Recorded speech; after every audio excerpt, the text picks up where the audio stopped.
2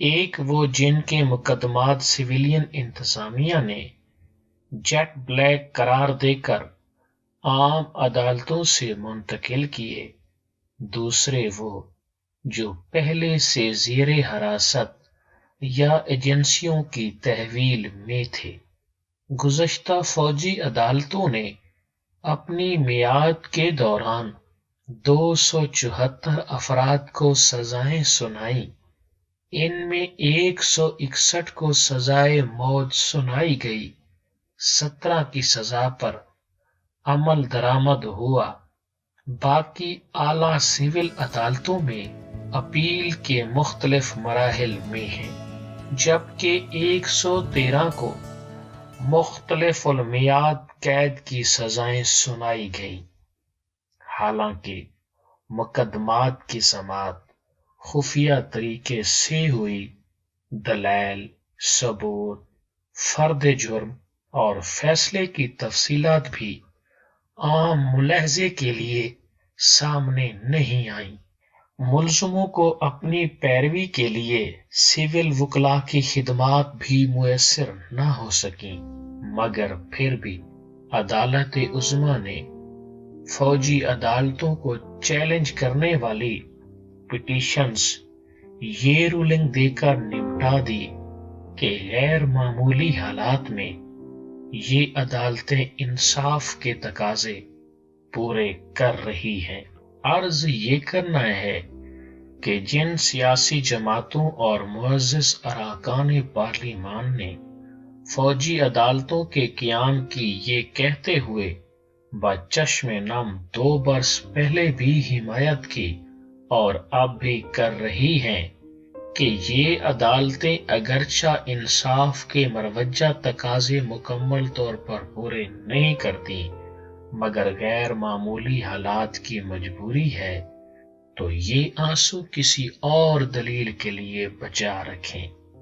ان فوجی عدالتوں پر اعتراض اور پھر حمایت ایسے ہی ہے جیسے آپ کسی ٹینک کو تھریشر کے طور پر استعمال کریں اور پھر فصل کے کچلے جانے کا رونا پیٹنا بھی ڈال دیں۔ فوجی عدالتیں فیلڈ کورٹ مارشل کے لیے ہوتی ہیں اور ان کے قواعد و ضوابط بھی کورٹ مارشل کے تقاضوں کے حساب سے مرتب ہیں۔ اگر یہ عدالتیں ملزم فوجیوں کو انصاف دینے کے لیے موضوع ہیں تو پھر ان کے روبرو لائے جانے والے سویلینز کے لیے خصوصی سلوک کا مطالبہ کیوں؟ اگر آپ کو اتنا ہی درد ہے تو پھر سویلین عدالتوں پر اعتماد کیوں نہیں؟ کیا آپ میں سے کسی نے بھی 100 جوتے 100 پیاز والی کہانی نہیں سنی؟ کبھی قانون کی بالادستی و مکمل سویلین حکمرانی کے وکیل خود سے یہ بھی تو پوچھیں کہ فوجی و غیر فوجی عدالتوں کی کھیڑ سے قطع نظر کیا اس ملک کو واقعی کسی پائیدار مہذب عدالتی نظام کی ضرورت ہے؟ ابھی کل ہی کی تو بات ہے جب سیون خود کش حملے کے 48 گھنٹوں کے اندر اندر یہ اعلان ہوا کہ قانون نافذ کرنے والے اداروں نے ملک کے طول و عرض میں 100 سے زائد دہشت گردوں کو مار ڈالا۔ اگر اس ملک کا تفتیشی نظام اتنا ہی فرسودہ ہے جتنا بتایا جا رہا ہے تو پھر 48 گھنٹوں میں جن 100 سے زائد افراد کو مارا گیا ان کے بارے میں محض 1.5-2 دن میں کیسے اس نتیجے پر پہنچا گیا کہ یہ مجرم ہے؟ مرنے سے 72 گھنٹے پہلے تک وہ کہاں چھپے ہوئے تھے؟ اگر پہلے سے قانون نافذ کرنے والوں کی تحویل میں تھے تو کب سے تھے؟ انہیں اس دوران کسی عدالت میں پیش کیا گیا؟ انہیں کسی عدالت کے حکم پر مارا گیا؟ جنہیں مارا گیا ان پر کوئی فرد جرم تھی تو اب تفصیلات جاری کر دیں۔ ان دہشت گردوں کا نام، پتہ، سکونت، ولدیت، ہسٹری کچھ تو ہوگا، کچھ تو بتائیے۔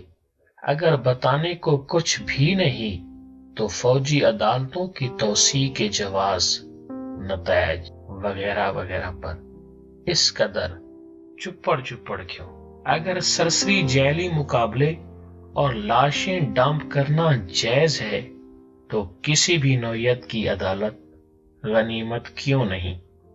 پولیس اور عدالت کی اصلاحات تو جب ہوں گی تب ہوں گی، لیکن اس سے پہلے جس روز واقعی آپ کا دہشت گردی ختم کرنے کا سنجیدگی سے موڈ ہو، اس روز بس 2 کام کیجئے گا۔ ایک تو ہر گلی محلے کی خبر رکھنے والے SHO کو جان کی امان اور اس کے کام میں مکمل عدم مداخلت کی تحریری ضمانت دے دیجئے گا، اور دوسرے اسے یقین دلا دیجئے گا کہ فرض کی ادائیگی کے دوران اگر وہ یا اس کا کوئی سپاہی شہید ہو جاتا ہے تو ان سب کے بچوں کے مستقبل کی پوری ذمہ داری ریاست پر ہوگی، اور تمام دیگر سیکیورٹی اداروں کو پابند کیجیے کہ پولیس سے مدد نہ مانگے، بلکہ پولیس کو جیسی بھی مدد اور معلومات کی ضرورت ہو ریئل ٹائم میں مہیا کریں۔ پھر دیکھیے ضرب عزم اور رد الفساد اور فوجی عدالت کی ضرورت باقی رہتی ہے کہ نہیں۔